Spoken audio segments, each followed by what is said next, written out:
Vijayanagara channel ವೀಕ್ಷಕರಿಗೆ ನಮಸ್ಕಾರ. ವಿಜಯನಗರ ವಾರ್ತೆಗಳಿಗೆ ಸ್ವಾಗತ. ಮುಖ್ಯಾಂಶಗಳು.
ಅನಾವರಣಗೊಂಡ ಸಮಾಜದ ಸಾಧಕರ ಭಾವಚಿತ್ರಗಳು. ಈಗ ವಾರ್ತೆಗಳ ವಿವರ. ಅನಂತಶಯನಗುಡಿಯಿಂದ ಕಮಲಾಪುರದ ಕೆರೆಯವರೆಗೆ ಚತುಷ್ಪಥ ರಸ್ತೆಯನ್ನ ನಿರ್ಮಿಸಲಾಗುತ್ತಿದೆ. ಕಾಮಗಾರಿ ಮಂದಗತಿಯಲ್ಲಿ ಸಾಗಿರುವುದರಿಂದ ಅಪಘಾತಗಳು ಸಂಭವಿಸಿ ಪ್ರಾಣಹಾನಿಯಾಗುತ್ತಿವೆ. ಈ ಅಂಶವನ್ನ ಗಮನಿಸಿದ ಈ ಭಾಗದ ನಿವಾಸಿಗರು ಗುತ್ತಿಗೆದಾರರ ನಿರ್ಲಕ್ಷ್ಯತನಕ್ಕೆ ಖಂಡಿಸಿದ್ದಾರೆ. ಹೌದು, ಅನಂತಶಯನಗುಡಿಯಿಂದ ಕಮಲಾಪುರದ ಕೆರೆಯವರೆಗೆ ಚತುಷ್ಪಥ ರಸ್ತೆಯನ್ನ ನಿರ್ಮಿಸಲಾಗುತ್ತಿದೆ. ಗುತ್ತಿಗೆದಾರರ ನಿರ್ಲಕ್ಷ್ಯತನದಿಂದಾಗಿ ಆಗಾಗ್ಗೆ ಇಲ್ಲಿ ಅಪಘಾತಗಳು ಸಂಭವಿಸಿ ಕೆಲವರು ಪ್ರಾಣ ಕಳೆದುಕೊಂಡಿದ್ದಾರೆ. ಇದಕ್ಕೆಲ್ಲ ರಸ್ತೆ ಕಾಮಗಾರಿ ನಡೆಸುತ್ತಿರುವ ಗುತ್ತಿಗೆದಾರರ ಬೇಜವಾಬ್ದಾರಿಯೇ ಕಾರಣವೆಂದು ಆರೋಪಿಸಲಾಗಿದೆ. ಅದೇ ರೀತಿ ಆದಷ್ಟು ಬೇಗ ರಸ್ತೆ ಕಾಮಗಾರಿಯನ್ನ ಪೂರ್ಣಗೊಳಿಸಿ ರಸ್ತೆ ಅಪಘಾತವನ್ನ ತಡೆಯುವುದರ ಜೊತೆಗೆ ರಸ್ತೆ ಸುರಕ್ಷತಾ ನಾಮಫಲಕ ಹಾಗೂ ನಿಗದಿತ ಸ್ಥಳದಲ್ಲಿ ಹಂಪ್ಸ್ಗಳನ್ನ ನಿರ್ಮಿಸಬೇಕೆಂದು ಆಗ್ರಹಿಸಿದ್ದಾರೆ.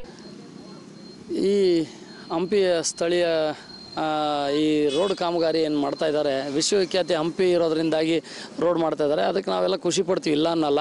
ಆದರೆ ಮಾಡೋಂಥ ಕೆಲಸ ಏನಿದೆಯಲ್ಲ, ಇದು ಆಮೆಗತಿಯಾಗಿ ಸಾಗ್ತಾ ಇದೆ. ಯಾಕಂತಂದರೆ ಸುಮಾರು ನಾನು ಒಂದು ವರ್ಷದಿಂದ ನಾನು ಇದು ಈ ರೋಡನ್ನು ಕನ್ಸ್ಟ್ರಕ್ಷನ್ ಮಾಡ್ತಿರೋದು ನೋಡ್ತಾ ಇದ್ದೀನಿ. ಎಲ್ಲೋ ಒಂದಲ್ಲಿ ಪ್ಯಾಚ್ ವರ್ಕ್ ಮಾಡೋದ ರೀತಿ, ಅಂದರೆ ಅರ್ಧಿರೋ ಚೆಡ್ಡಿಗೆ ಅಲ್ಲೊಂದು ಸ್ವಲ್ಪ ತ್ಯಾಪೆ ಹಾಕ್ದಿರೋ ರೀತಿಯಾಗಿ ರೋಡನ್ನು ಮಾಡ್ತಾ ಇದ್ದಾರೆ. ಇದ್ರ ಕಾಂಟ್ರಾಕ್ಟರ್ ಯಾರಿದ್ದಾರೋ ದಯಮಾಡಿ ಜನರಿಗೆ ಅನುಕೂಲವಾಗಿ ಬೇಗ ಮಾಡಿಕೊಡ್ಬೇಕಂತ ನಾನು ತಮ್ಮಲ್ಲಿ ವಿನಂತಿಸ್ಕೊಳ್ತೇನೆ. ಅದೇ ರೀತಿಯಾಗಿ ಯಾಕಂತಂದರೆ ಸುಮಾರು ನಾನು ನೋಡಿದಂಗೆ ಒಂದು 2-3 ಆಕ್ಸಿಡೆಂಟ್ಸ್ಗಳಾಗಿದ್ದಾವೆ. ಆಮೇಲೆ ಒಂದು 10-15 ಗಾಡಿಗಳು ಜಾರಿ ಬಿದ್ದು ಕನ್ಸ್ಟ್ರಕ್ಷನ್ ಸರಿಗೆ ಆಗಲಾರ್ದೆ, ಅಂದರೆ ರೋಡ್ ಸರಿಗೆ ಹಾಕ್ಲಾರ್ದೆ ಸ್ಕಿಡ್ಡಾಗಿ ಬಿದ್ದಿರೋಂಥದ್ದು ಕೂಡ ನಾವು ಕೇಳಿದ್ದೀವಿ ಎಷ್ಟೋ ಇದನ್ನು.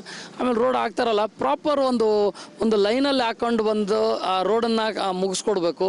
ಅದು ಬಿಟ್ಬಿಟ್ಟು ಅಲ್ಲೇ ಎಲ್ಲೋ ಒಂದಲ್ಲಿ ಒಂದು ಸ್ವಲ್ಪ ಮಾಡೋದು. ಈ ನಮಗೆ ಸ್ಥಳೀಯವಾಗಿ ಗಾಳಂಗುಡಿ ಅಂತಿದೆ, ಸುಮಾರು ಜನ ಮಂಗಳವಾರ ಸೇರಿಬಿಟ್ರೆ ಸುಮಾರು ಒಂದು 1500-2000 ಜನ ಒಂದು ಆ ದೇವಸ್ಥಾನಕ್ಕೆ ಬರ್ತಾರೆ. ಅಲ್ಲಿ ರೋಡು ಎಗ್ಗು ತೆಗ್ಗಾಗಿ ಮಾಡಿರೋಂಥದ್ದು, ಆಮೇಲೆ ರೋಡ್ ಸಿಗ್ನಲ್ಸ್ ಹಾಕ್ಲಾರ್ದಂಥದ್ದು, ರೋಡ್ ಹಂಪ್ಸ್ ಎಲ್ಲಿರಬೇಕು ಅದನ್ನು ಬಿಟ್ಬಿಟ್ಟು ಹಂಪ್ಸ್ ಇರಲಾರ್ದಂಥ ಜಾಗಕ್ಕೆ ರೋಡ್ ಹಂಪ್ಸ್ ಹಾಕ್ತಾ ಇದ್ದಾರೆ. ಜೊತೆಗೆ ಇನ್ನೊಂದೇನಂತಂದರೆ ರೋಡ್ ಹಂಪ್ಸ್ ಹಾಕಿದ್ದಲ್ಲಿ ಅಲ್ಲಿ ಅಟ್ಲೀಸ್ಟ್ ಒಂದು ಸೈನ್ ಬೋರ್ಡ್ ಹಾಕಬೇಕು, ಅಲ್ಲಿ ರೋಡ್ ಹಂಪ್ ಇರೋವಂಥದ್ದು, ಅಥವಾ ಅಲ್ಲಿ ರೋಡ್ ವರ್ಕ್ ಅಂಡರ್ ಪ್ರೋಸೆಸ್ ಇರೋವಂಥದ್ದು, ಅಥವಾ ಕ್ಯಾಷನ್ಸ್ ಬೋರ್ಡ್ಗಳನ್ನ ಹಾಕಿರಬೇಕು. ಸ್ವಲ್ಪ ಎಲ್ಲೋ ಒಂದಲ್ಲಿ ಬೇಕಾದಲ್ಲಿ ಮಾತ್ರ ಆಗ್ತಾ ಇದ್ದಾರೆ. ಆಮೇಲೆ ಕರ್ವ್ಸ್ ಅಂದರೆ ಟರ್ನ್ಸ್ ಇದ್ದಾವೆ, ಸಣ್ಣ ಪುಟ್ಟ ಟರ್ನ್ಸ್ಗಳು, ಅಥವಾ ಆ ಟರ್ನ್ಗಳನ್ನು ಒಂದು ಪ್ರಾಪರ್ ವೇ ಮಾಡಿ ಅಲ್ಲಿ ರೋಡ್ ಹಾಕೋವಂಥ ಕೆಲಸ ಆಗ್ಬೇಕಂತ ನನ್ನ ಒಂದು ಮನದಾಳನ ಮಾತು ಇದನ್ನ ಹೇಳ್ತಾ ಇದ್ದೀನಿ. ಆದಷ್ಟು ಇದನ್ನು ಜನರಿಗೆ ಉಪಯೋಗ ಆಗೋ ರೀತಿಯಾಗಿ ಈ ರೋಡನ್ನು ಮಾಡಬೇಕು, ಜನರಿಗೆ ದುರುಪಯೋಗ ಆಗೋಂಥ ಕೆಲಸ ಆಗಬಾರ್ದು. ಇದು ಮಾಡ್ತಕ್ಕಂಥ ಕೆಲಸ ಸ್ವಲ್ಪ ಬೇಗ ಆಗಬೇಕು. ಇಲ್ಲಿಗೆ 1 ವರ್ಷದ ಮೇಲಾಯಿತು, ಸ್ವಲ್ಪ ಬೇಗ ಆಗಲಿ ಅಂತ ಈ ಸ್ಥಳೀಯರ ಒಂದು ಆಶಾಭಾವ. ಏನಿವತ್ತು ಅನಂತಶಯನಗುಡಿಯಿಂದ ಕಮಲಾಪುರ ಕೆರೆ ಕೋಡಿವರೆಗೆ ಏನಿವತ್ತು ರಸ್ತೆ ಕಾಮಗಾರಿ ಚತುಷ್ಪಥ ರಸ್ತೆ ಏನು ನಡೀತಾ ಇದೆ, ಈ ರಸ್ತೆ ಭಾಳ ಆಮೆಗತಿಯಲ್ಲಿ ನಿಧಾನವಾಗಿ ನಡೀತಾ ಇದೆ. ಹಾಗೆ ಈ ಒಂದು ಕಾಂಟ್ರಾಕ್ಟರ್ ನಿರ್ಲಕ್ಷ್ಯದಿಂದ ಇಲ್ಲಿ ಸರಣಿ ಅಪಘಾತಗಳು, ಹೀಗಾಗಿ 5 ಜನ ಸಾವಾಗಿದ್ದಾರೆ. ಜೊತೆಗೆ ಒಂದು 15 ಜನಕ್ಕೆ ಏನಾದರೂ ಕೈ ಕಾಲು ಮುರಿತಕ್ಕಂಥ ಅಪಘಾತ ಆಗಿದೆ. ಹಾಗಾಗಿ ಈ ಒಂದು ರಸ್ತೆಯಲ್ಲಿ ಏನಿವತ್ತು ಗುತ್ತಿಗೆದಾರರು ನಿರ್ಲಕ್ಷ್ಯ ಧೋರಣೆ ವಹಿಸ್ತಿದ್ದಾರೆ. ಯಾವುದೇ ರಸ್ತೆಯ ಒಂದು ಸೂಚನಾ ಫಲಕಗಳಿಲ್ಲ. ಎಲ್ಲಿ ಕಾಮಗಾರಿ ನಡೀತಿದೆ ಅಲ್ಲಿ work in progress, take diversion ಅಂತಕ್ಕಂಥ ಯಾವುದೇ ರೀತಿಯ ಒಂದು ಸೂಚನಾ ಫಲಕಗಳನ್ನ ಅಳವಡಿಸದೆ ಅವೈಜ್ಞಾನಿಕವಾಗಿ ಈ ಒಂದು ರಸ್ತೆ ನಿರ್ಮಾಣ ಕಾಮಗಾರಿಗೆ ಮಾಡ್ತಕ್ಕಂಥದ್ರಿಂದ ಇವತ್ತು ಅಪಘಾತಗಳು ಆಗಿವೆ ಅಂತ ನಾನು ಹೇಳಲಿಕ್ಕೆ ಬಯಸ್ತೀನಿ. ಹಾಗಾಗಿ ಈ ಗುತ್ತಿಗೆದಾರರ ವಿರುದ್ಧ ಕೂಡಲೇ ಅಧಿಕಾರಿಗಳು ಕ್ರಮ ಕೈಗೊಳ್ಳಬೇಕು. ಅದೇ ರೀತಿ ಅಧಿಕಾರಿಗಳು ಕೂಡ ಈಗಾಗಲೇ ಅನೇಕ ಬಾರಿ ಮಾಧ್ಯಮಗಳಲ್ಲಿ ಬಂದಿದ್ದರೂ ಕೂಡ ಅವರು ಈ ಒಂದು ವಿಚಾರವಾಗಿ ಯಾವತ್ತೂ ಅವರು ಕ್ರಮ ಕೈಗೊಂಡಿಲ್ಲ. ಅಧಿಕಾರಿಗಳು ಮತ್ತು ಗುತ್ತಿಗೆದಾರರು ಕಮಿಟ್ಮೆಂಟ್ ಆಗಿದ್ದಾರೇನೋ, ಇವರೇ ಒಂದು ಈ ಭ್ರಷ್ಟಾಚಾರದಲ್ಲಿ ತೊಡಗಿದ್ದಾರೇನೋ ಅಂತ ಎಲ್ರಿಗೆ ಈಗ ಮೇಲ್ನೋಟಕ್ಕೆ ಗೊತ್ತಾಗ್ತಿದೆ. ಇನ್ನು ಈ ವಿಷಯಕ್ಕೆ ಸಂಬಂಧಿಸಿದಂತೆ ಜಿಲ್ಲಾಧಿಕಾರಿಗಳನ್ನ ವಿಚಾರಿಸಲಾಗಿ ಚುನಾವಣೆ ನಿಮಿತ್ತ ಕಾಮಗಾರಿಯನ್ನ ಗುತ್ತಿಗೆದಾರರಿಂದ ತಡ ಮಾಡಲಾಗಿದೆ. ಮೀಟಿಂಗ್ ಮಾಡಿ ಆದಷ್ಟು ಬೇಗ ಕಾಮಗಾರಿ ಪೂರ್ಣಗೊಳಿಸುವಂತೆ ಈಗಾಗಲೇ ಗುತ್ತಿಗೆದಾರರಿಗೆ ಸೂಚಿಸಲಾಗಿ ರಸ್ತೆಯಲ್ಲಿ ಡಿವೈಡರ್ ಅಳವಡಿಕೆ ಕಾರ್ಯ ಚುರುಕುಗೊಂಡಿದೆ ಎಂದಿದ್ದಾರೆ. ಸೊ ಅದಕ್ಕೆ ಸಂಬಂಧಪಟ್ಟಂತೆ ಈಗಾಗಲೇ SP ನಾವು ಒಂದು ಸುತ್ತಿನ ಮೀಟಿಂಗನ್ನು ಈಗಾಗಲೇ ನಾವು ಕಳೆದ ವಾರ ಮಾಡಿದ್ವಿ. ಸೊ ಮಾಧ್ಯಮದ ಕಡೆಯಿಂದ ಮತ್ತು ಬೇರೆ ಬೇರೆ ಕಡೆಯಿಂದ ಇಷ್ಟೊಂದು ಆಕ್ಸಿಡೆಂಟ್ ಆಗಿದೆ. SP ಅವರು ಕೂಡ ಹೇಳ್ತಾ ಇದ್ರು, ಪೊಲೀಸ್ ರಿಪೋರ್ಟ್ ಪ್ರಕಾರ ಸಾಕಷ್ಟು ಸಣ್ಣ ಪುಟ್ಟ ಆಕ್ಸಿಡೆಂಟ್ ಅಲ್ಲಿ ಆದವು ಅನ್ನೋ ಕಾರಣಕ್ಕೋಸ್ಕರ ಮತ್ತು ಕಾಂಟ್ರಾಕ್ಟರ್ಸು ಮತ್ತು ಇವರನ್ನು ಕರೆದು PWD ನಾವು ಒಂದು ಮೀಟಿಂಗ್ ಮಾಡಿದ್ವಿ ಕಳೆದ ವಾರ. ಮಾಡಿ ತುರ್ತಾಗಿ ಅಲ್ಲಿ ಏನಾಗಿತ್ತು ಅಂದರೆ ರೋಡ್ ದುರಸ್ತಿ ಮಾಡೋಕ್ಕೆ ಶುರು ಮಾಡಿದ್ಮೇಲೆ ಅವರು ಚುನಾವಣೆ ಬಂತು ಅಂತೇಳಿ ತಡ ಮಾಡಿದ್ರು. ಸೊ ಆಮೇಲೆ ಡಾಂಬರೀಕರಣ ಮಾಡಿ ಮಧ್ಯೆ ಮೀಡಿಯನ್ಸನ್ನು ಕಂಪ್ಲೀಟ್ ಮಾಡಿರಲಿಲ್ಲ, ರೋಡ್ ಡಿವೈಡರ್ನ ಹಾಕಿರಲಿಲ್ಲ. ರೋಡ್ ಡಿವೈಡರ್ ಹಾಕದೆ ಅದು ಸ್ಪೇಸ್ ಬಿಟ್ಟಿದ್ರಿಂದಾಗಿ ಏನಾಯಿತು, ವೆಹಿಕಲ್ ಆ ಕಡೆ ಓಡಾಡೋ ಮೂಮೆಂಟಲ್ಲಿ ಅದು ಆಕ್ಸಿಡೆಂಟ್ಗಳು ಆಗಿದ್ದಾವೆ ನಿಜ. ಆ ಕಾರಣಕ್ಕಾಗಿ ಆ ರೋಡ್ ಡಿವೈಡರ್ನ ಇಮಿಡಿಯೇಟ್ ಕ್ಲಿಯರ್ ಮಾಡೋಕ್ಕೆ ಹೇಳಿದ್ದೀವಿ ನಾವು. ಈಗ ಮಾಡ್ತಾ ಇದ್ದಾರೆ, ಈಗ ಭಾಳ ಫಾಸ್ಟಾಗಿ ಮಾಡ್ತಾ ಇದ್ದಾರೆ. ಸೊ ಈ ವಾರದಲ್ಲಿ ಕಂಪ್ಲೀಟ್ ಮಾಡ್ತೀವಿ ಅದನ್ನು. ಹೊಸಪೇಟೆ ನಗರದ ಪದ್ಮಶಾಲಿ ಬಹುತ್ತಮ ಸಮಾಜದ ಪದ್ಮಶಾಲಿ ಯುವಕರ ಸಂಘದಿಂದ ಪ್ರತಿ ವರ್ಷ ಸಮಾಜದ ವಿದ್ಯಾರ್ಥಿಗಳಿಗೆ ಉಚಿತ ನೋಟ್ಬುಕ್ಸ್ ವಿತರಿಸಿಕೊಂಡು ಬರಲಾಗುತ್ತಿದೆ. ಹೀಗೆ ದಿನಾಂಕ 29ರಂದು 28ನೇ ವರ್ಷದ ಉಚಿತ ನೋಟ್ಬುಕ್ಸ್ ವಿತರಿಸುವ ಕಾರ್ಯಕ್ರಮವನ್ನ ನಡೆಸಲಾಯಿತು. ಈ ಅಂಶಕ್ಕೆ ಸಂಬಂಧಿಸಿದಂತೆ ದಿನಾಂಕ 29ರಂದು ನಗರದ ಮಾರ್ಕಂಡೇಶ್ವರ ಕಲ್ಯಾಣ ಮಂಟಪದಲ್ಲಿ ಪದ್ಮಶಾಲಿ ಯುವಕರ ಸಂಘದಿಂದ 28ನೇ ವರ್ಷದ ಉಚಿತ ನೋಟ್ಬುಕ್ಸ್ ವಿತರಿಸುವ ಕಾರ್ಯಕ್ರಮವನ್ನ ಆಯೋಜಿಸಲಾಗಿತ್ತು. ಈ ಭಾಗವಾಗಿ ವೇದಿಕೆ ಮೇಲಿನ ಸಮಾಜದ ಗಣ್ಯರಿಂದ ದೀಪ ಬೆಳಗಿಸಿದ ನಂತರ ಸಮಾಜದ ವಿದ್ಯಾರ್ಥಿಗಳಿಗೆ ಉಚಿತ ನೋಟ್ಬುಕ್ಸ್ ವಿತರಿಸಲಾಯಿತು.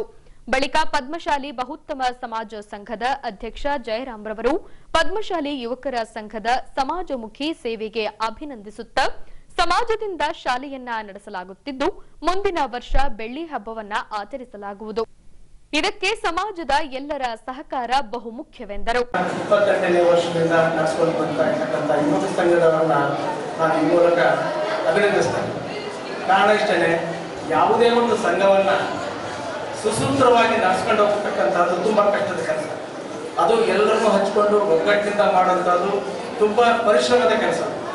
ಯಾಕಂತಂದ್ರೆ ಒಬ್ಬೊಬ್ಬರ ಅಭಿಪ್ರಾಯ ಒಂದೊಂದು ಇರ್ತದೆ. ಹಾಗಾಗಿ ಸಮಾಜದ ಎಲ್ಲ ಸದಸ್ಯರನ್ನ ಒಗ್ಗೂಡಿಸ್ಕೊಂಡು ಒಂದು ದಾರಿಯಲ್ಲಿ ತಗೊಂಡು ಹೋಗ್ತಕ್ಕಂಥದ್ದು ತುಂಬಾ ಪರಿಶ್ರಮದ ಕೆಲಸ. ಆ ಕೆಲಸವನ್ನ 28 ವರ್ಷದಿಂದ ಯುವಕ ಸಂಘದ ಸದಸ್ಯರೆಲ್ಲ ಮಾಡ್ತಾ ಬಂದಿದ್ದಾರೆ. ಇದು ತುಂಬಾ ಯಶಸ್ಸಿನಿಂದ ನಡೀತಾ ಇದೆ. ಸೊ ಹಾಗಾಗಿ ನಮ್ಮ ಸಮಾಜದಲ್ಲಿ ಸಾಕಷ್ಟು ಕಾರ್ಯಕ್ರಮಗಳನ್ನ ನಾವು ನೋಡ್ತೇವೆ. ಎಲ್ಲ ಕಾರ್ಯಕ್ರಮಗಳನ್ನ ಅಚ್ಚುಕಟ್ಟಾಗಿ ಯಾವುದೇ ತೊಂದರೆ ಇಲ್ಲದಂಗೆ, ಯಾವುದೇ ಅನಾನುಕೂಲತೆ ಆಗದ ರೀತಿಯಲ್ಲಿ ಸಮಾಜಕ್ಕೆ ಒಳ್ಳೆಯದಾಗಂಥ ಕೆಲಸಗಳನ್ನು ಎಲ್ಲರೂ ಮಾಡ್ತಾ ಬಂದಿದ್ದಾರೆ. ಸೊ ಇದು ಮೊದಲನೇದಾಗಿ ನಾನು ಸಮಾಜದವರಿಗೆ ಅಭಿನಂದನೆಗಳನ್ನು ಸಲ್ಲಿಸ್ತೇನೆ. ಆದರೆ ಅವ್ರಿಗೆ ಇನ್ನೂ ಸ್ವಲ್ಪ ಈ ವಿದ್ಯಾಭ್ಯಾಸದ ಬಗ್ಗೆ ಇನ್ನೂ ಹೆಚ್ಚಿನ ಕಾರ್ಯಕ್ರಮ ಮಾಡಬೇಕಂತ ನಾವು ಕೇಳ್ಕೊಳ್ತಾ ಮಾರ್ಕಂಡೇಶ್ ಅವರಿಗೆ ಜಾಸ್ತಿ ಶಕ್ತಿ ಕೊಡಲಿ ಅಂತ ನಾನು ಭಗವಂತನ ಕೇಳ್ಕೊಳ್ತೇನೆ. ಸೊ ಕಾರಣ ಇಷ್ಟೇ, ನಮ್ಮ ಸಮಾಜದ ಒಂದು ಶಾಲೆಯನ್ನು ನಡೆಸ್ತಾ ಇದ್ದೀವಿ. ಅದು ಈಗ 24-23 ವರ್ಷ ಆಗಿದೆ. ಮುಂದಿನ ವರ್ಷ ನಮ್ಮದು ಬೆಳ್ಳಿ ಹಬ್ಬವನ್ನು ಆಚರಿಸ್ತಾ ಇದ್ದೇವೆ. ಅದನ್ನು ತುಂಬ ಅದ್ದೂರಿಯಾಗಿ ಮಾಡಬೇಕು. ಈ ಜವಾಬ್ದಾರಿಯಲ್ಲಿ ಯುವಕ ಸಂಘದವರ ಪಾತ್ರ ಬಹಳ ಮುಖ್ಯ. ನಿಮ್ಮ ಸಹಕಾರ, ಸಲಹೆಗಳು ಎಲ್ಲರೂ ತಗೊಂಡು ಹೋಗ್ಬೇಕಂತ ಒಂದು ಆಶಯ, ಸಮಾಜದ ಆಶಯ ಇದೆ. ಸುಮಾರು 2021ರಲ್ಲಿ ನಮ್ಮ ಶಾಲೆಯಿಂದ 22-23 ಸತತವಾಗಿ 3 ವರ್ಷ ನಮ್ಮ ಶಾಲೆಯಲ್ಲಿ 10th ಸ್ಟ್ಯಾಂಡರ್ಡ್ 100% ರಿಸಲ್ಟ್ ಇದೆ. ಸೊ 2021ನೇ ಇಸ್ವಿಯಲ್ಲಿ ನಮ್ಮ ಶಾಲೆಯ ವಿದ್ಯಾರ್ಥಿನಿ 95% ಹೈಯೆಸ್ಟ್ ಆಗಿತ್ತು. ಸೊ 22ನೇ ಇಸ್ವಿಯಲ್ಲಿ 625 ಮಾರ್ಕ್ಸ್ಗಳಿಗೆ 623 ಸ್ಥಾನ, ಇಡೀ ರಾಜ್ಯಕ್ಕೆ 3ನೇ ರ್ಯಾಂಕ್. ಮತ್ತೆ ವಿಜಯನಗರ ಜಿಲ್ಲೆಗೆ 2ನೇ ರ್ಯಾಂಕ್ ತಂದಿದ್ದಾರೆ. ಸೊ ಇದು ನಮ್ಮ ಶಾಲೆಯ ಟ್ರ್ಯಾಕ್ ರೆಕಾರ್ಡ್. ಸೊ ಈ ವರ್ಷ ತುಂಬ ಪರಿಶ್ರಮ ವಹಿಸಿ ಇನ್ನೂ ಹೆಚ್ಚಿನ ಮಟ್ಟಕ್ಕೆ ಇದನ್ನು ನಾವು ತೆಗೆದು ಹೋಗ್ತೇವೆ. ಈ ನಿಟ್ಟಿನಲ್ಲಿ ನಾವು ಸಮಾಜ ಆಲೋಚನೆ ಮಾಡಿದಾಗ ನಮ್ಮ ಸಮಾಜದ ಮಕ್ಕಳಿಗೆ ನಮ್ಮ ಸಮಾಜದೇ ವಿದ್ಯಾಸಂಸ್ಥೆಯಿಂದ ಉನ್ನತ ಶಿಕ್ಷಣ ಕೊಡಬೇಕು ಅನ್ನೋದೊಂದು ನಾವು ಹಮ್ಮಿಕೊಂಡಿದ್ದೀವಿ. ಆ ಕಾರ್ಯಕ್ರಮಕ್ಕೆ ಎಲ್ಲರೂ ಸ್ಪಂದನೆ ಮಾಡ್ತಾ ಇದ್ದಾರೆ, ತುಂಬಾ ಚೆನ್ನಾಗಿ ಸ್ಪಂದನೆ ಮಾಡ್ತಾ ಇದ್ದಾರೆ. ಅದೇ ರೀತಿ ಪದ್ಮಶಾಲಿ ಯುವಕರ ಸಂಘದ ಶೈಕ್ಷಣಿಕ ಸೇವೆಗೆ ಶಾಸಕ ಎಚ್ಆರ್ ಗವಿಯಪ್ಪನವರ ಪುತ್ರ ವಿರೂಪಾಕ್ಷಿ ಅಭಿನಂದನೆ ತಿಳಿಸಿದರು. ಸಾಮಾನ್ಯ ವಿಷಯ ಅಲ್ಲ. ಇನ್ನ ಮುಂದೆ ಅವರ ದೇವರು ಶಕ್ತಿ ಕೊಟ್ಟು ಮಾರ್ಕೆಟಿಂಗ್ ಶಕ್ತಿ ಕೊಟ್ಟು ನಮ್ಮ ಅಪ್ಪರ ಕಡೆಯಿಂದ ಏನಾಗಬೇಕು ನಾನು ತಿಳಿಸ್ತೀನಿ ಅವ್ರಿಗೆ ಈ ಮಾತು. ಸೊ ಮುಂದೆ ದಿನಗಳಲ್ಲಿ ನಮ್ಮ ಅಪ್ಪರು ಕೂಡ ನಿಮ್ಮ ಜೊತೆಗಿರ್ತಾರೆ, ಏನಾಗಿದ್ರೆ ಅವರ ಜೊತೆಗೆ ಮಾಡ್ಕೊಂಡು ಹೋಗ್ತಾರೆ ಅಂತೇಳಿ ಎರಡು ಮಾತನ್ನ. ನಂತರ ಯುವಕರ ಸಂಘದ ಅಧ್ಯಕ್ಷ ಶ್ರೀನಿವಾಸ್ ರವರು ಮಾತನಾಡಿ, ಈವರೆಗೆ 7ರಿಂದ PUC-ವರೆಗೆ ನೋಟ್ಬುಕ್ಸ್ ವಿತರಿಸಿಕೊಂಡು ಬರಲಾಗಿದೆ. ಬರುವ ವರ್ಷದಿಂದ 5ನೇ ತರಗತಿಯಿಂದ ವಿತರಿಸುವ ಯೋಜನೆ ಹೊಂದಲಾಗಿದೆ ಎಂದು ತಿಳಿಸಿದರು. ಸತತವಾಗಿ 25 ವರ್ಷಗಳಿಂದ ಮಾಡಿಕೊಂಡು ಬರ್ತಾ ಇದೆ. ಅದೇ ರೀತಿ ಇನ್ನು ಮುಂದೆ ಹೆಚ್ಚಿನ ಕಾರ್ಯಕ್ರಮಗಳು ಹಾಗೂ ಇನ್ನು ಈ ಸಾರಿ ನಾವು 7ನೇ ತರಗತಿಯಿಂದ PUC ಸೆಕೆಂಡ್ ಇಯರ್ ಪುಸ್ತಕಗಳನ್ನು ನಾವು ಕೊಡ್ತಾ ಇದ್ವಿ. ಇನ್ನು ಮುಂದೆ ಬರುವ ವರ್ಷದಿಂದ ಇನ್ನು 5ನೇ ತರಗತಿಯಿಂದ ಕೊಡುವಂಥ ಉದ್ದೇಶವನ್ನು ಇಟ್ಕೊಂಡಿದ್ದೀವಿ. 5ನೇ ತರಗತಿಯಿಂದ ಕೊಡುವಂಥ ಉದ್ದೇಶ ಇಟ್ಕೊಂಡಿದ್ದಕ್ಕೆ ತಮ್ಮೆಲ್ಲ ಆಶೀರ್ವಾದಗಳು ಬೇಕು ಅಂತ ಹೇಳ್ತಾ ಕೇಳ್ಕೊಂಡ. ಹೊಸಪೇಟೆಯಿಂದ ಬಳ್ಳಾರಿಯತ್ತ ಸಾಗುತ್ತಿದ್ದ 2 ಆಟೋಗಳಿಗೆ ಲಾರಿ ಡಿಕ್ಕಿ ಹೊಡೆದ ಪರಿಣಾಮವಾಗಿ ಸ್ಥಳದಲ್ಲೇ 7 ಜನರು ಸಾವಿಗೀಡಾಗಿದ್ದಾರೆ. ಇನ್ನು ಕೆಲವರು ಹೊಸಪೇಟೆ ಸರ್ಕಾರಿ ಆಸ್ಪತ್ರೆಯಲ್ಲಿ ಚಿಕಿತ್ಸೆ ಪಡೆಯುತ್ತಿದ್ದು, ಹೊಸಪೇಟೆ ಗ್ರಾಮೀಣ ಪೊಲೀಸ್ ಠಾಣೆಯಲ್ಲಿ ಪ್ರಕರಣ ದಾಖಲಾಗಿದ್ದು, ಘಟನೆ ಕುರಿತು ತನಿಖೆಯನ್ನ ಕೈಗೆತ್ತಿಕೊಳ್ಳಲಾಗಿದೆ. ಪವಿತ್ರ ಬಕ್ರೀದ್ ಹಬ್ಬದ ನಿಮಿತ್ತ ಬಳ್ಳಾರಿಯ ಮುಸ್ಲಿಂ ಕುಟುಂಬದ ಸದಸ್ಯರು ದಿನಾಂಕ 30ರಂದು ಟಿಬಿ ಡ್ಯಾಂಗೆ ಆಗಮಿಸಿದ್ದರು. ಹೀಗೆ ಊಟೋಪಚಾರ ಮುಗಿಸಿಕೊಂಡು ಮಧ್ಯಾಹ್ನದ ಹೊತ್ತಿಗೆ 2 ಆಟೋಗಳ ಮೂಲಕ ಮರಳಿ ಗೂಡಿಗೆ ತೆರಳುವ ಸಂದರ್ಭದಲ್ಲಿ ತಾಲೂಕಿನ ವಡ್ಡರಹಳ್ಳಿ ಗ್ರಾಮದ ಬಳಿ ಲಾರಿ ಹಾಗೂ ಆಟೋಗಳ ಮುಖಾಮುಖಿ ಡಿಕ್ಕಿ ಹೊಡೆದ ಪರಿಣಾಮವಾಗಿ ಸ್ಥಳದಲ್ಲೇ 7 ಜನರು ಸಾವಿಗೀಡಾಗಿದ್ದಾರೆ. 1 ಮಗು ಸೇರಿದಂತೆ 2ರನ್ನ ಬಳ್ಳಾರಿ ವಿಮ್ಸ್ಗೆ ದಾಖಲಿಸಲಾಗಿದೆ. ಉಳಿದವರಿಗೆ ಹೊಸಪೇಟೆ ಸರ್ಕಾರಿ ಆಸ್ಪತ್ರೆಯಲ್ಲಿ ಚಿಕಿತ್ಸೆ ನೀಡಲಾಗುತ್ತಿದೆ. ಅದೇ ರೀತಿ ಮೃತದೇಹಗಳನ್ನು ಹೊಸಪೇಟೆ ಸರ್ಕಾರಿ ಆಸ್ಪತ್ರೆಗೆ ಸಾಗಿಸಿ ಶವ ಪರೀಕ್ಷೆ ನಡೆಸಲಾಗಿದೆ. ವಿಷಯ ತಿಳಿದ ಹೊಸಪೇಟೆ ಬಡಾವಣೆ ಪೊಲೀಸ್ ಠಾಣಾ ಅಧಿಕಾರಿಗಳು ಸ್ಥಳಕ್ಕೆ ಭೇಟಿ ನೀಡಿ ಘಟನೆ ಕುರಿತು ಸ್ಥಳೀಯರಿಂದ ಮಾಹಿತಿ ಪಡೆದು ಕೇಸು ದಾಖಲಿಸಿಕೊಂಡು ತನಿಖೆಯನ್ನ ಕೈಗೆತ್ತಿಕೊಂಡಿದ್ದಾರೆ. ಡ್ಯಾಮ್ನಾಗೆ ಹೋಗೋಣ ಅಂತ ನಾವು 20 ಜನ ಬರ್ತಿದ್ವಿ ಸರ್. ಬರ್ತಿದ್ರೆ ಮುಂದೆ ಸಣ್ಣದು ಪ್ಯಾಸೆಂಜರ್ ಆಟೋ ಬರ್ತಿತ್ತು. ಲಾರಿ ಬಂದು ಅವ್ರಿಗೆ ಹೊಡೆದು ನಮಗೆ ಹೊಡೆದಾರ ಸರ್. 1-1:30 ಆಗಿರ್ಬೋದು ಸರ್. ಎಷ್ಟು ಜನ ಇದ್ರಮ್ಮ? ನಾವು 20 ಜನ ಇದ್ವಿ ಸರ್. ಒಂದೇ ಫ್ಯಾಮಿಲಿ ಸರ್. ನಾವು ಅಕ್ಕ ತಂಗ ಬಳ್ಳಾರಿಯವರು ಸರ್. ನಾವು ಯಾವೂರಿಂದ ಬರ್ತಾ ಇದ್ರಿ? ನಾವು ಬಳ್ಳಾರಿಲಿ ಸಹ ಬರ್ತಿದ್ವಿ ಸರ್. ಡ್ಯಾಮ್ ನೋಡೋ ಅಂತ ಹೋಗ್ತಿದ್ವಿ ನಾವು. ಸ್ವಂತ ಬಳ್ಳಾರಿ ಸರ್. ನಾವು ಬಳ್ಳಾರಿ ಆಂಧ್ರಾಳ್ DC ಕಾಲೋನಿ ಸರ್. ಬರ್ತಿದ್ವಿ ನಾವು. ಲಾರಿ ಹೊಡೆದು ಅವ್ರಿಗೆ ಹೊಡೆದು ನಮಗೆ ಹೊಡೆದೈತೆ ಸರ್. ಬಂದು 2 ಆಟೋ ಹೊಡೆದಾರ ಸರ್. ಇಲ್ಲ ಸರ್, ಅವರು ಬೇರೆ ಕುಟುಂಬದವರು, ನಾವು ಬೇರೆ ಕುಟುಂಬದವರು ಸರ್. ಅವ್ರಿಗೆ 7 ಜನ, ಅವ್ರು ಏನೋ 7 ಜನನೂ ಅಷ್ಟು ಮಂದಿ ತೀರ್ಕೊಂಡಾರ ಸರ್ ಅವರು. ಇನ್ನು ವಿಷಯ ತಿಳಿದ ಶಾಸಕ ಎಚ್ಆರ್ ಗವಿಯಪ್ಪನವರು ಸರ್ಕಾರಿ 100 ಹಾಸಿಗೆ ಆಸ್ಪತ್ರೆಗೆ ಭೇಟಿ ನೀಡಿ ಅಪಘಾತಕ್ಕೊಳಗಾದವರೊಂದಿಗೆ ಸಂವಾದ ನಡೆಸಿ ಘಟನೆ ಕುರಿತು ಮಾಹಿತಿ ಪಡೆದರು.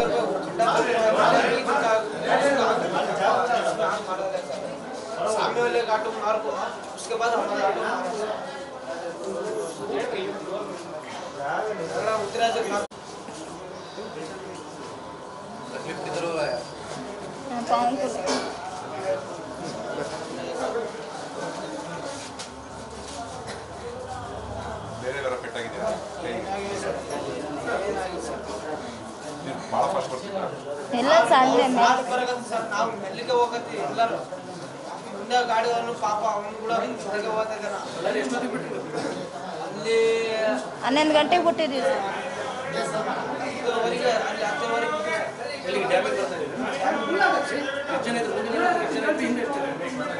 ಮುಂದೆನೆ ಇದ್ದಿದ್ದು ಸರ್. ಹಿಂದೆ ಅಂದ್ರೋಳ್ ಡಿಶ್ ಕ್ಯಾಂಪ್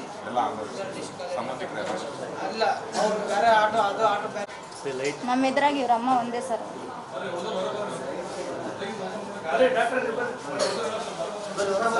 ಹೋಗಿ ಹಮಾರ ತಾಯಿ ಡೆತ್ ಆಗಿದೆ ಸರ್. ಅವ್ರು ಇವ್ರು ಅಣ್ಣ ತಮ್ಮ. ಅದೇ ರೀತಿ ವೈದ್ಯರಿಂದ ಕೂಡ ಆರೋಗ್ಯದ ಸ್ಥಿತಿಗತಿಗಳ ಕುರಿತು ಮಾಹಿತಿ ಪಡೆದರು. ಬಳಿಕ ಮಾಧ್ಯಮ ಮಿತ್ರರೊಂದಿಗೆ ಮಾತನಾಡಿ ಹೊಸಪೇಟೆಯಿಂದ ಬಳ್ಳಾರಿಯವರೆಗೆ ರಸ್ತೆಯನ್ನ ಅಭಿವೃದ್ಧಿಪಡಿಸುವ ಕಾರ್ಯ ಪ್ರಗತಿಯಲ್ಲಿದೆ. ರಸ್ತೆ ದುರಸ್ತಿಯಿಂದಾಗಿ ಅಪಘಾತ ಸಂಭವಿಸಿರಬಹುದು. ಹಾಗಾಗಿ ಸಂಸದರೊಂದಿಗೆ ಚರ್ಚಿಸಿ ರಸ್ತೆಯನ್ನ ನಿಗದಿತ ಸಮಯದೊಳಗೆ ಪೂರ್ಣಗೊಳಿಸುವಂತೆ ಕೋರಲಾಗುವುದು. ಅದೇ ರೀತಿ ಅಪಘಾತದಲ್ಲಿ ಸಾವಿಗೀಡಾದ ಕುಟುಂಬದವರಿಗೆ ಪರಿಹಾರ ನೀಡುವಂತೆ ಸರ್ಕಾರದ ಗಮನಕ್ಕೆ ತಂದು ಪರಿಹಾರ ಕೊಡಿಸುವ ಪ್ರಾಮಾಣಿಕ ಪ್ರಯತ್ನ ಮಾಡಲಾಗುವುದೆಂದು ತಿಳಿಸಿದ್ದಾರೆ. ಇವಾಗೂ ನಾನು ಮೊನ್ನೆ ಒಂದು ವಾರದ ಹಿಂದಗಡೆ ನಾವು ನಮ್ಮ ಮೆಂಬರ್ ಆಫ್ ಪಾರ್ಲಿಮೆಂಟ್ ದೇವೇಂದ್ರಪ್ಪ ಸಾಹೇಬರು DC ಆಫೀಸ್ನಲ್ಲಿ ಭೇಟಿಯಾದವಾಗ ಕೂಡ 4 ವೇ ಲೈನಿಗೆಲ್ಲ 380 ಕೋಟಿ ಸ್ಯಾಂಕ್ಷನ್ ಆಗಿದೆ. ಹೊಸ ಕಾಂಟ್ರಾಕ್ಟರ್ ಕೂಡ ನೇಮಕೆ ಆಗಿದ್ದಾರೆ. ನಾನು ತಿಳಿದಷ್ಟು ಮಟ್ಟಿಗೆ ಎಲ್ಲ ಕೆಲಸಗಳು ಸ್ಟಾರ್ಟ್ ಆಗ್ತಾವೆ. ಇಂಥ ದುರ್ಘಟನೆ ನಡಿಲಂಗೆ ಮುಂದೆ ನಾವು ನೋಡ್ಕೊತೀವಿ. ಇವಾಗ ನಾನು ಮೊನ್ನೆ ನ್ಯಾಷನಲ್ ಹೈವೇ ಅಥಾರಿಟಿ ಅವ್ರ ಹತ್ರ ಕರೆಸಿ ಮಾತಾಡಿದ್ದೀನಿ. ಆ ಹೊಸ ಕಾಂಟ್ರಾಕ್ಟರ್ನ ಕೂಡ ಭೇಟಿ ಆಗ್ತಾ ಇದ್ದೀನಿ. ಸರಿ ಬೆಂಗಳೂರಿಗೆ ಆತ ಕಾಂಟ್ರಾಕ್ಟ್ ತೊಗೊಂಡಿದ್ದಾನೆ. ಆತನ ಹತ್ರ ಮಾತಾಡಿ ಇಮಿಡಿಯೇಟಾಗಿ ಆ ಬ್ರಿಡ್ಜ್ ಕೆಲಸ ಏನಿದೆ ಆ ಕಾಮಗಾರಿಕೆ ಸ್ಟಾರ್ಟ್ ಮಾಡಲಿಕ್ಕೆ ಹೇಳ್ತೀನಿ. ಎಲ್ಲ ಅಪ್ ಟು ಬಳ್ಳಾರಿ ತನಕ ಏನು ಕನೆಕ್ಟ್ ಮಾಡಬೇಕಾಗೈತೆ ಬೈಪಾಸ್ ರೋಡ್ಸು ಏನೇನಿದೆ ಎಲ್ಲ ಸ್ಮಾಲ್ ಪ್ಯಾಚ್ ವರ್ಕ್ಸ್ ಎಲ್ಲ ನಿಂತಾವೆ. ಅವೆಲ್ಲ ಕಂಪ್ಲೀಟ್ ಮಾಡಲಿಕ್ಕೆ ನಾನು ಒತ್ತಡ ಮಾಡಿ ನಾನು ಕೆಲಸ ಮಾಡಿಸ್ತೀನಿ. ಅದು ಇವಾಗ ನಾಳೆ ನಮ್ಮ ಜಿಲ್ಲಾ ಮಂತ್ರಿಗಳು ಬರ್ತಾರೆ. ಅವರಿಂದ ಮಾತಾಡಿಕೊಂಡು ಅದೇನು ಪರಿಹಾರ ಮಾಡಬೇಕು ನನಗೆ ತಿಳಿದಷ್ಟು ಮಟ್ಟಿಗೆ ನಮ್ಮ ನಾಗೇಂದ್ರ ಅವರು ಅದೆಲ್ಲ ತೀರ್ಮಾನ ತಗೋಬೇಕಾಗುತ್ತೆ. ಅವರಲ್ಲಿ ಅದಕ್ಕೆ ಉತ್ತರ ಅವರು ಕೊಡ್ತಾರೆ. ಅದು CM ಗಮನಕ್ಕೆ ನಾನು ಆಗಲೇ ಮಾತಾಡಿದ್ದೀನಿ ಹೇಳಿದ್ದೀನಿ. ಅದು ನಾಗೇಂದ್ರ ಅವ್ರ ಹತ್ರ ಮಾತಾಡ್ಕೊಂಡು ಅವ್ರು ಮಾತಾಡ್ತಾರೆ. ಹೌದು ಇಲ್ಲ, ಅದು ರಸ್ತೆದು ಮಾತ್ರ ಮೊನ್ನೆಯಿಂದನೇ ನಾನು ಟೇಕಪ್ ಮಾಡಿದ್ದೀನಿ. ಅದು ಮಾತಾಡಿದ್ದೀನಿ. ಈ ಕಾಂಟ್ರಾಕ್ಟರ್ನ ಹೋಗಿದ್ದೆ ನಾನು ಭೇಟಿಯಾಗಿ ನಾನು ಅದೇನಿದೆ ಸರಿಪಡಿಸೋಕ್ಕೆ ಪ್ರಯತ್ನ ಮಾಡ್ತೀನಿ. ಯಾಕಂದರೆ ಈ 4 ಲೇನ್ ಆಗಿದ್ರಿಗಿನ ಹೈ ಸ್ಪೀಡು ಹೆವಿ ವೆಹಿಕಲ್ಸ್ ಇರೋದ್ರಿಂದ ಆ ಬ್ರಿಡ್ಜು ಸಿಂಗಲ್ ರೋಡ್ ಬ್ರಿಡ್ಜ್ ಅದು ಯಾವತ್ತಿಗೂ ರಿಸ್ಕೇ. ಅದು ಆಗಿರೋದ್ರಿಂದ ಸ್ವಲ್ಪ ನಾವು ಅಲ್ಲೊಂದು ಸ್ಪೀಡ್ ಬ್ರೇಕರ್ಸನ್ನು ಹಾಕ್ಸ್ಬೇಕಾಗುತ್ತೆ. ನಾವು ಮುಂದೆ ಬರೋ ದಿನಮಾನದಲ್ಲಿ 1-2 ಸ್ಪೀಡ್ ಬ್ರೇಕರ್ಸ್ ಹಾಕಿ ಸ್ವಲ್ಪ ಸ್ಲೋನಿಂದ ಹೋಗೋ ಥರ ನಾವು ಮಾಡಬೇಕಾಗತ್ತೆ. ಓಲ್ಡ್ ಬ್ರಿಡ್ಜ್ ಅದು ಹಳೆ ಬ್ರಿಡ್ಜ್. ದೇಶದ್ದು ಒಂದು it is a prestigious thing ಇರೋದ್ರಿಂದ ಎಲ್ಲ 20 ರಾಜ್ಯಗಳಿಂದ ಎಲ್ಲ ಟೂರಿಸಂ ಮಿನಿಸ್ಟರ್ಸ್ ಬರ್ತಾ ಇದ್ದಾರೆ. ಸ್ವಲ್ಪ ದೊಡ್ಡ ವ್ಯಕ್ತಿಗಳೆಲ್ಲ ಬರೋದ್ರಿಂದ ನಾವು ಅದೇನು ತಾಚಾರ ನಾವು ಮಾಡೋಕ್ಕಾಗಂಗಿಲ್ಲ. ಇಮಿಡಿಯೇಟಾಗಿ ಅದು ಫೆಸಿಲಿಟೇಟ್ ಮಾಡಲಿಕ್ಕೆ ಆ ಪ್ರೋಗ್ರಾಮ್ ಸಕ್ಸಸ್ ಮಾಡಲಿಕ್ಕೆ ಟೈಮು ಭಾಳ ಶಾರ್ಟ್ ಇದೆ. ಇನ್ನೊಂದು 10-15 ದಿವಸ ಟೈಮ್ ಇದೆ ಇರೋದ್ರಿಂದ ಅದೇನು ಮಾಡ್ತಾಯಿದ್ದಾರೆ ಮಾಡಲಿ. ಮುಂದೆ ಬರೋ ದಿನಮಾನದಲ್ಲಿ ಏನು ಸರಿಪಡಿಸ್ಬೇಕು ಎಲ್ಲ ರೋಡ್ಗಳು ಸರಿಪಡಿಸೋಣ ಅಂತ ನಮ್ಮ ಕಡೆಯಿಂದ. ಈಗ ನಾಪತ್ತೆಯಾದವರ ಕುರಿತು ಪೊಲೀಸ್ ಪ್ರಕಟಣೆ. ಈ ಭಾವಚಿತ್ರದಲ್ಲಿರುವ ಕಂಪ್ಲಿ ನಿವಾಸಿ 28 ವರ್ಷದ ದೀಪಾ ಎಂಬ ಗೃಹಿಣಿ ದಿನಾಂಕ 24ರಂದು ಮಧ್ಯಾಹ್ನ 3:30ರ ನಂತರ ತನ್ನ 5 ವರ್ಷದ ಕುಮಾರಿ ಗೌತಮಿಯೊಂದಿಗೆ ಕಾಣೆಯಾಗಿದ್ದಾರೆ. ಮೂಲತಃ ಹೊಸಪೇಟೆಯ ಚಿತ್ರಕೇರಿ ನಿವಾಸಿಯಾಗಿರುವ ಈಕೆ 2017ರಲ್ಲಿ ಕಂಪ್ಲಿಯ ಕೃಷ್ಣಮೂರ್ತಿ ಎಂಬುವವರಿಗೆ ಮದುವೆ ಮಾಡಿಕೊಡಲಾಗಿತ್ತು. ಈ ವ್ಯಕ್ತಿ ಕೆಲಸದಿಂದ ಮನೆಗೆ ಬಂದು ಆಗಾಗ್ಗೆ ಹೆಂಡತಿಯೊಂದಿಗೆ ಜಗಳ ಮಾಡುತ್ತಿದ್ದ ಎಂದು ಈಕೆಯ ಸಹೋದರ ಎಫ್ಐಆರ್ನಲ್ಲಿ ನಮೂದಿಸಿದ್ದಾನೆ. ಹಾಗಾಗಿ ಈ ಭಾವಚಿತ್ರದಲ್ಲಿರುವ 28 ವರ್ಷದ ದೀಪಾ ಹಾಗೂ 5 ವರ್ಷದ ಕುಮಾರಿ ಗೌತಮಿ ಯಾರಿಗಾದರೂ ಕಂಡುಬಂದಲ್ಲಿ ಸಮೀಪದ ಪೊಲೀಸ್ ಠಾಣೆಗೆ ಮಾಹಿತಿ ರವಾನಿಸುವಂತೆ ಕಂಪ್ಲಿ ಪೊಲೀಸ್ ಠಾಣೆಯಿಂದ ಸಾರ್ವಜನಿಕ ಪ್ರಕಟಣೆ ಹೊರಡಿಸಲಾಗಿದೆ. ಹೊಸಪೇಟೆ ತಾಲೂಕು ಬಲಿಜ ಸಮಾಜದಿಂದ ಕುಲದೈವ ನಾರಾಯಣ ಗುರುಗಳ 188ನೇ ಆರಾಧನಾ ಮಹೋತ್ಸವ ಕೈಗೊಳ್ಳಲಾಗಿತ್ತು. ಈ ಶುಭ ಸಂದರ್ಭದಲ್ಲಿ ವಿವಿಧ ರಂಗದಲ್ಲಿ ತಮ್ಮದೇ ಆದ ಸಾಧನೆಗೈದ ಸಾಧಕರ ಭಾವಚಿತ್ರಗಳನ್ನು ಪ್ರದರ್ಶಿಸಲಾಯಿತು. ಹೌದು, ಇತ್ತೀಚೆಗೆ ಹೊಸಪೇಟೆ ಬಲಿಜ ಸಮಾಜದಿಂದ ನಗರದ ಬಲಿಜ ಕಲ್ಯಾಣ ಮಂಟಪದಲ್ಲಿ ಕುಲದೈವ ನಾರಾಯಣ ಗುರುಗಳ 188ನೇ ಆರಾಧನಾ ಮಹೋತ್ಸವ ಹಮ್ಮಿಕೊಳ್ಳಲಾಗಿತ್ತು. ಈ ಶುಭ ಸಂದರ್ಭದಲ್ಲಿ ವಿವಿಧ ರಂಗದಲ್ಲಿ ಸಾಧನೆಗೈದ ಬಲಿಜ ಸಮಾಜಕ್ಕೆ ಸೇರಿದ ಹಲವು ಸಾಧಕರ ಭಾವಚಿತ್ರಗಳನ್ನು ಪ್ರದರ್ಶಿಸುವ ಮೂಲಕ ಸಮಾಜದ ಇಂದಿನ ಪೀಳಿಗೆಗೆ ಪರಿಚಯಿಸಿಕೊಡುವ ಒಂದೊಳ್ಳೆ ಪ್ರಯತ್ನ ಮಾಡಲಾಗಿತ್ತು. ಇನ್ನು ಮಕ್ಕಳಿಂದ ಭರತನಾಟ್ಯ ನಡೆಸಿಕೊಡುವ ಮೂಲಕ ಆರಾಧನಾ ಮಹೋತ್ಸವಕ್ಕೆ ಆಗಮಿಸಿದವರೆಲ್ಲರಿಗೂ ಮನೋರಂಜನೆ ನೀಡಲಾಯಿತು.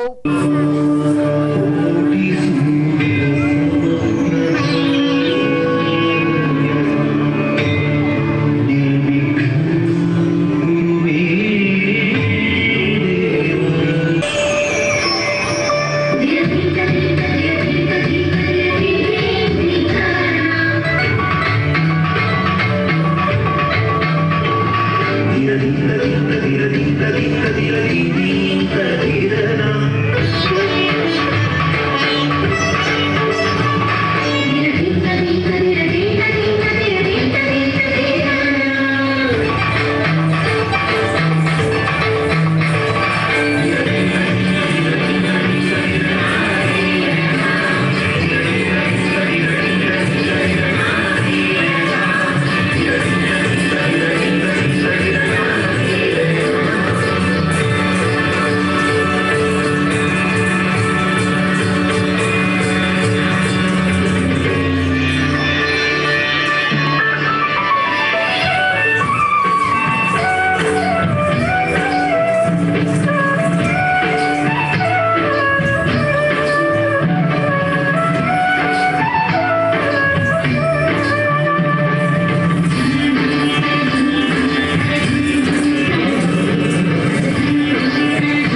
ಮತ್ತೊಂದು ಪೊಲೀಸ್ ಪ್ರಕಟಣೆ.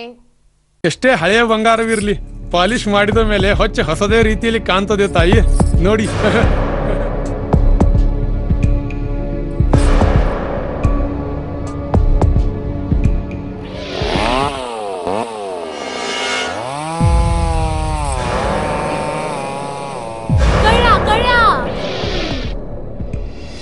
ತಾಯಿ, ನಿಮ್ ಮೈ ಮೇಲೆ ಅದು ಹೊಲಸು ಬಿದ್ದಿದೆ.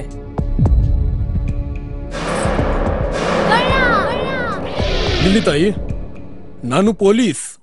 ಅಲ್ಲಿ ಮುಂದೆ ದಾರಿಲಿ ದೊಡ್ಡ ಗಲಾಟೆ ಆಗಿದೆ, ಮತ್ ನೀವು ಇಷ್ಟೆಲ್ಲ ಒಡವೆ ಹಾಕೊಂಡು ತಿರುಗಾಡ್ತಾ ಇದ್ದೀರಾ. ಈ ಒಡವೆಗಳನ್ನ ಈ ವಸ್ತ್ರದಲ್ಲಿ ಕಟ್ಟಿ ಪರ್ಸ್ನಲ್ ಇಡಿ. ಹಾಕಿ ಪರ್ಸ್ನಲ್ ಇಡೋಣ. ಅಲ್ಲೇ ಮುಂದ್ಗಡೆ ಆಗಿದೆ. ಇದು ತಗೊಳ್ಳಿ ತಾಯಿ, ನಾನು ಬರ್ತೀನಿ. ಈ ಕಡೆಯಿಂದ ಹೋಗಿ.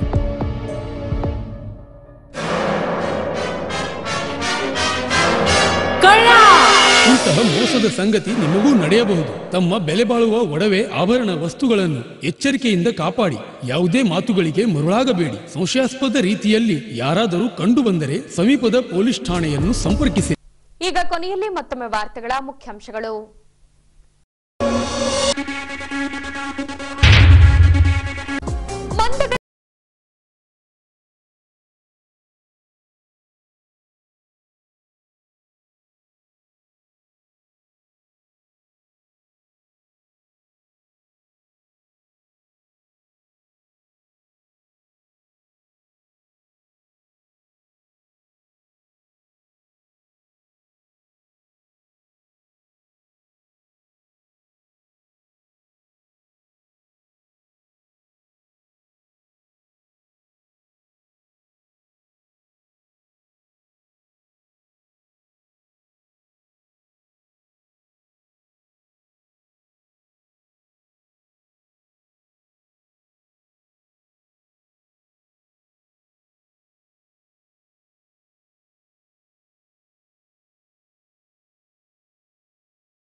ಅನಾವರಣಗೊಂಡ ಸಮಾಜದ ಸಾಧಕರ ಭಾವಚಿತ್ರಗಳು. ಇಲ್ಲಿಗೆ ವಾರ್ತಾ ಪ್ರಸಾರ ಮುಕ್ತಾಯವಾಯಿತು. ದೈನಂದಿನ ಆಗುಹೋಗುಗಳ ಮಾಹಿತಿಗಾಗಿ ವೀಕ್ಷಿಸಿ ವಿಜಯನಗರ ಸುದ್ದಿವಾಹಿನಿ. ನಾನು ತೇಜಸ್ವಿನಿ ಪಿ ಪಾಟೀಲ್. ನಮಸ್ಕಾರ.